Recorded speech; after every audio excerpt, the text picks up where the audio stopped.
네, 안녕하세요. 반갑습니다. 박지홍입니다. 오랜만에 새로 영상을 찍고 있는데 이번 영상에서 다루고자 하는 내용은 이 컨트롤 펑션과 셀렉션 모델이에요. 사실 전부 인스트루먼트 베리어블, 도구 변수를 활용한 방법론들인데 그래서 이 도구 변수를 설명할 때 이 컨트롤 펑션에 대해서 이미 다루기도 했어요.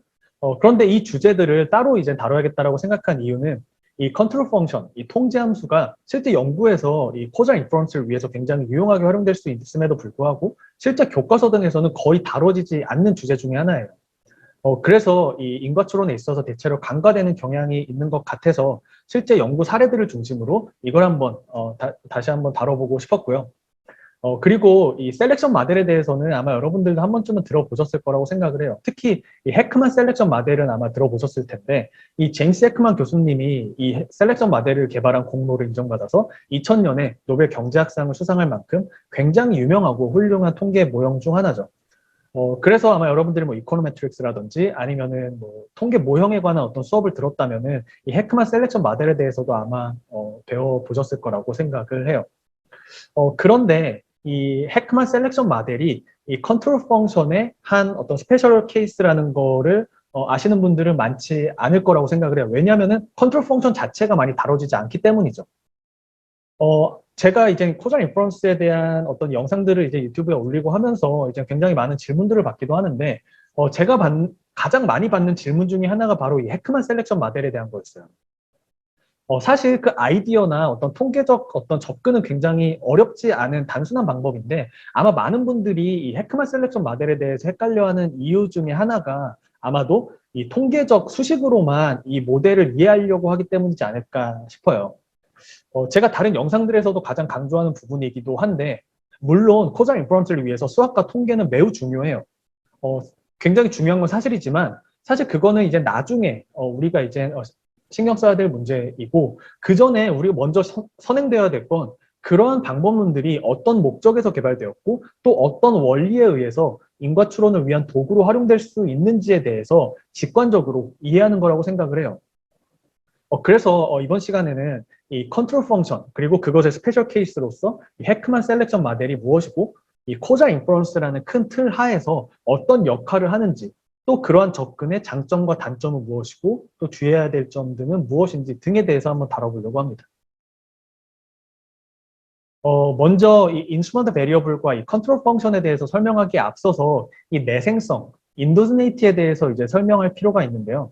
Everything is endogenous. 이 세상 모든 건 내생적이다. 그러니까 쉽게 말해서 이 세상 만사 모든 게 전부 얽히고 설켜 있다라는 뜻인데 이 문장은 아마 이제 코잘 인퍼런스에 있어서 여러분들이 이제 염두에 둬야 할 어떤 가장 중요한 대전제 중에 하나일 거라고 생각을 해요. 이미 이제 굉장히 이제 유명하고 이제 레전드가 된 어떤 졸업 연설 중에 하나인데 이 스탠퍼드 졸업 연설에서 이제 스티브 잡스가 이 커넥팅 닷의 중요성에 대해서 이제 역설을 했어요. 그런데 아마 이제 본인도 직접 얘기를 한 것처럼 본인도 당시에 이제 본인이 이제 그 자리에 있기까지 그 삶의 궤적에 있어서 어떠한 점들이 어떻게 연결이 되어서 여기까지 왔는지에 대해서 정확히 알기 쉽지 않을 거예요. 시간이 지나고 나서 그때 그러한 일들이 이런 방식으로 지금 도움이 됐구나라고 그려볼 뿐이겠죠. 이 세상 모든 현상들은 사실 얽히고 설켜 있고 어떠한 그 경로를 정확하게 우리가 파악하는 게 쉽지 않아요. 우린 살면서 수많은 일을 겪고 많은 사람들을 만나고 또 많은 것에 영향을 받고 또 많은 것에 영향을 주죠. 그렇죠? 이러한 문제들을 한마디로 표현한 단어가 바로 내생성, 인도지네이티예요. 모든 게 얽히고 설켜 있다. 모든 건 내생적으로 결정된다라는 의미죠. 아마 연초가 되면 가장 많이 하는 새해 다짐 중에 하나가 바로 이제 다이어트와 이제 운동일 텐데 그런 결심을 하는 가장 큰 동기 중에 하나가 아마 이제 미래에 달라질 내 모습을 이제 그리면서이지 않을까 싶어요. 그럼 오늘의 다이어트 그리고 오늘의 운동이 원인이 되어서 내 미래의 모습을 바꿀 수 있을까요? 사실 이 너무 기승전 인과추론인 감도 없지 않아 있지만 생각해보면 사실 우리가 어떤 사고하는 기본 논리 중에 하나가 바로 이 원인과 결과에 기반한 어떤 추론이다라고 생각을 해요. 그런데 아마 이 질문에 대해서 이제 인과추론 관점에서 답하기 쉽지만은 않다라는 건 여러분들도 이제 어느 정도 공감하실 수 있지 않을까 싶은데 일반적으로 우리가 아무리 다이어트와 운동을 결심한다고 하더라도 살면서 다이어트와 운동만 하진 않잖아요. 살면서 여러 일도 겪고 여러 사람도 만나고 다양한 음식도 먹고 뭐 이런 일들이 또 얽히고 설켜서 이제 미래의 어떤 여러분들의 모습에 영향을 미칠 텐데 이러한 경우에 그러면은 정말 다이어트와 운동의 인과적인 효과로 인해서 그러한 모습이 결과로 나타났다라고 단정할 수 있을까요? 쉽지만은 않겠죠. Everything is endogenous. 이게 인과추론의 근본적인 어려움일 텐데, 우리가 관심 있는 원인 이외에도 수많은 어떤 교란 요인들이 영향을 미쳐서 실제 그 특정 원인의 인과적인 효과만을 발라내기 어렵다라는 거예요. 그래서 이런 걸 이제 인도지네이티 프로블럼, 내생성 문제라고 부르는 거예요. 사실 이 서머 세션을 들으신 분들은 대부분 이제 셀렉션 바이어스에 더 익숙하실 텐데, 왜냐하면 이제 포텐셜 아웃컴 프레임워크를 이제 먼저 설명을 드리다 보니까 셀렉션 바이어스에 대해서 설명을 드렸지만, 쉽게 생각하면은 이 인도스네이티, 이 내생성이 이 셀렉션 바이어스보다 조금 더 넓은 상위 개념이라고 이해하시면 좋을 것 같아요. 그럼 다시 이 데이터 분석 관점으로 다시 돌아와서 생각을 해보면, 일반적으로 이제 관찰된 데이터를 분석하는 연구를 이제 옵저베이셔널 스터디라고 얘기를 하는데, 이런 옵저베이셔널 스터디에서는 이 인도스네이티 문제를 해결하는 게 결코 쉽지 않아요. 왜냐하면은 실제로 이 세상 모든 것들이 얽히고 설켜 있고, 그것처럼 우리가 실제로 원인을 받을지 말지, 이 트리트먼트를 받을지 말지에도 수많은 요인들이 이제 얽히고 설켜 있어서 영향을 미치는데, 그러한 프로세스를 우리가 관찰할 수 없기 때문이에요. 그러니까 예를 들어서 어떤 그랜트, 보조금의 효과를 분석한다고 했을 때 우리는 만약에 우리가 실험을 하지 않는다면은 이 그랜트를 받은 어떤 사람 혹은 기업을 트리트먼트 그룹이라고 보고, 그랜트를 받지 않은 사람들을 컨트롤 그룹이라고 해서 이 둘을 비교할 수 있겠죠. 그렇죠? 이게 어떻게 보면 옵저베이셔널 스터디의 가장 전형일 텐데, 사실 생각해보면은 이 둘을 비교하는 게 이 그랜트의 코잘 이펙트를 분석하는 데 적합하지 않다라는 거 쉽게 이해해 볼 수 있어요. 왜냐하면 사람들이 다 그랜트에 지원을 했는데 또 심사 과정을 통해서 누군가는 통과하고 누군가는 떨어졌죠. 그러면 누군가 통과하고 떨어진 이유가 분명히 있었을 테고, 이 통과한 사람과 그래서 그랜트를 받은 사람과 그랜트 지원의 심사에서 떨어진 사람들은 분명히 어떤 여러 가지 면에서 특성의 차이가 있겠죠. 심지어 그랜트가 없는 사람들을 보더라도 이 중에서 실제로 그랜트를 지원을 했다가 떨어진 사람들도 있을 수 있지만, 어떤 이유에서건 애초에 그냥 아예 그랜트를 지원하지 않은 사람들도 있을 거예요. 그게 필요가 없어서건 혹은 그 정보를 아예 몰라서건 말이죠. 자, 그렇다면 그랜트를 지원을 했다가 떨어진 사람과 애초에 그랜트를 지원하지 않은 사람들의 특성도 다를 수밖에 없겠죠.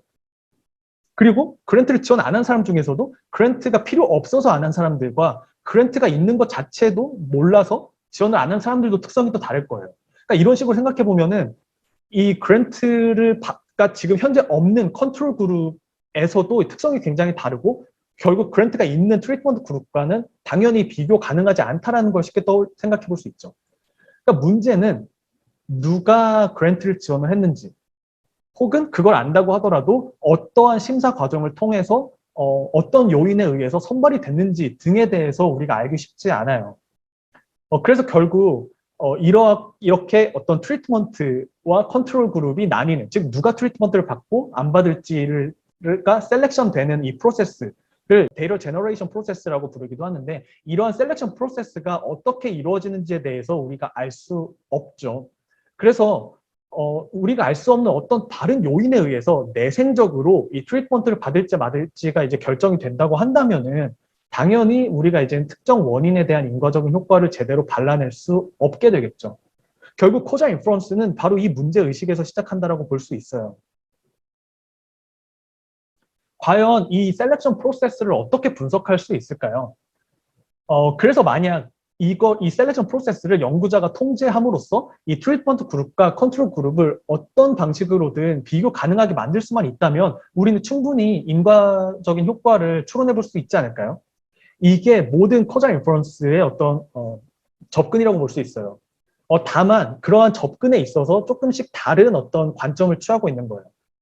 그래서 생각해 볼 수 있는 첫 번째 접근은 연구 디자인을 통해서 연구자가 이 셀렉션 프로세스를 통제하고자 하는 거예요. 연구 디자인이라고 하면은, 그러니까 리서치 디자인이라고 하면 좀 추상적일 수 있지만 좀 더 구체적으로 인과 추론에서 리서치 디자인이라고 하면 이 트리트먼트가 어떻게 어사인 될지에 대한 메커니즘이다라고도 이해할 수 있어요. 그래서 만약에 연구자가 아예 그냥 완벽한 통제권을 갖고, 그러니까 셀렉션 프로세스에 대한 통제권을 갖고 연구자가 무작위로 동전 던지기를 통해서 이 트리트먼트 그룹과 컨트롤 그룹을 나눈다면은 이 셀렉션 프로세스를 완전하게 이제 통제를 하는 거잖아요. 연구자가 완전히 알고 이 랜덤 어사인먼트를 통해서 이 셀렉션을 하는 거잖아요. 그러니까 이런 방법을 이제 랜더마이즈 컨트롤 트라이얼 RCT라고 부르죠. 그러니까 RCT는 이 랜덤 어사인먼트를 통해서 셀렉션 프로세스를 연구자가 완전히 통제하는 접근이죠.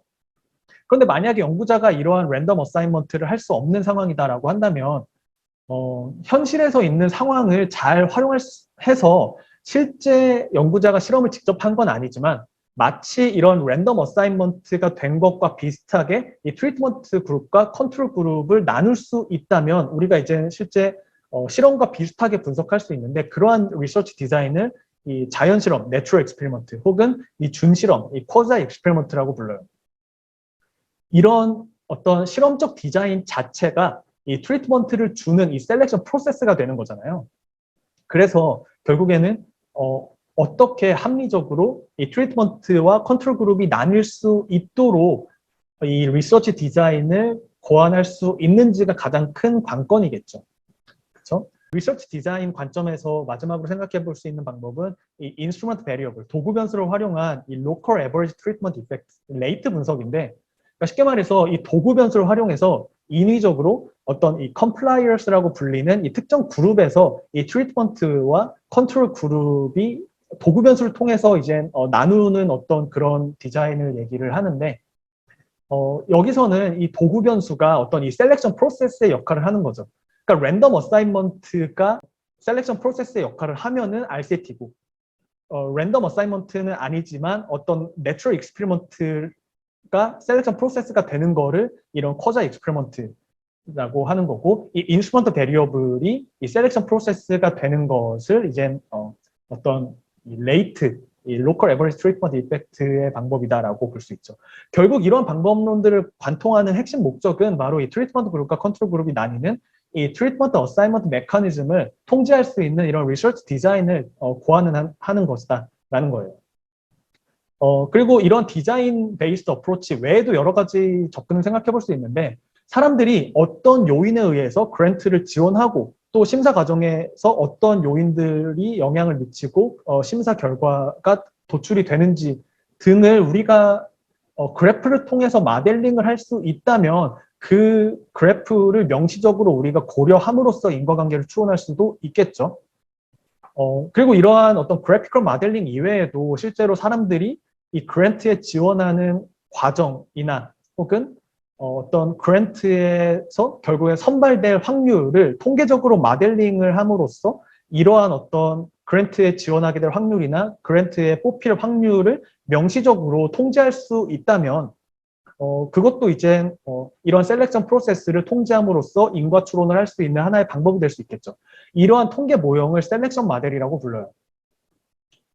그래서 이러한 어떤 여러 서로 다른 접근들이 있지만 여러분들이 여기서 보실 수 있는 거는 결국에 어떤 방법을 쓰던 그 가장 핵심 어떤 목표는 이 트리트먼트를 받을지 말지를 결정하는 이 셀렉션 프로세스 혹은 이 데이터 제너레이션 프로세스를 어떤 방식으로든 효과적으로 통제하고자 하는 목적이다라고 볼 수 있어요. 그래서 코자 인퍼런스를 하는 큰 틀에서는 사실 이 대부분의 방법들이 다 일맥상통한다라고 볼 수 있죠. 하지만 서로 접근법이 다르기 때문에 이 세부적인 어떤 방법론이라든지 아니 세부적인 어떤 가정이나 관점 등이 조금씩 이제 차이가 나는 것 뿐이에요. 사실 지금까지 이 디자인 베이스드 어프로치와 이제 그래프 베이스드 어프로치에 대해서 이제 굉장히 많이 다뤘었죠. 사실 이게 이제 가장 핵심 이제 이 채널의 이제 팀이었었는데 그래서 이번 시간에는 조금 다른 관점에서 이 셀렉션 모델에 대해서 한번 좀 집중적으로 다뤄보려고 해요. 그리고 사실 이 셀렉션 모델을 다루는 데 있어서 이 인스트루먼트 베리어블을 빠뜨릴 수 없고 또 인스트루먼트 베리어블을 활용한 이 로컬 에버리지 트리트먼트 이펙트를 얘기하지 않을 수 없는데 이게 과연 어떻게 서로 다른 접근을 취하고 있는지에 대해서도 한번 보면 좋을 것 같아요. 앞서 설명드린 이 디자인 베이스드 어프로치와 이제 그래프 베이스드 어프로치에 대해서 좀 더 이제 참고하고 싶은 분들은 이 채널에 이미 올라와 있는 한국경영학회 특강이나 아니면은 한국인공지능학회 특강을 참고해 보시면 좋을 것 같습니다. 셀렉션 바이어스를 이제 많이 먼저 소개를 했는데 왜냐하면 이제 포텐셜 아웃컴 프레임워크를 이제 주로 이제 처음에 이제 설명을 했기 때문이죠. 근데 이제 이 인도즈네이티, 이 내생성이라는 개념이 좀 더 상위 개념이라고 했잖아요. 그 이유는 이 포텐셜 아웃컴 프레임워크에서의 이 셀렉션 바이어스와 이 코잘 그래프에서의 백도어 패스가 모두 이제 이 내생성 문제로 이제 포함될 수 있기 때문이에요.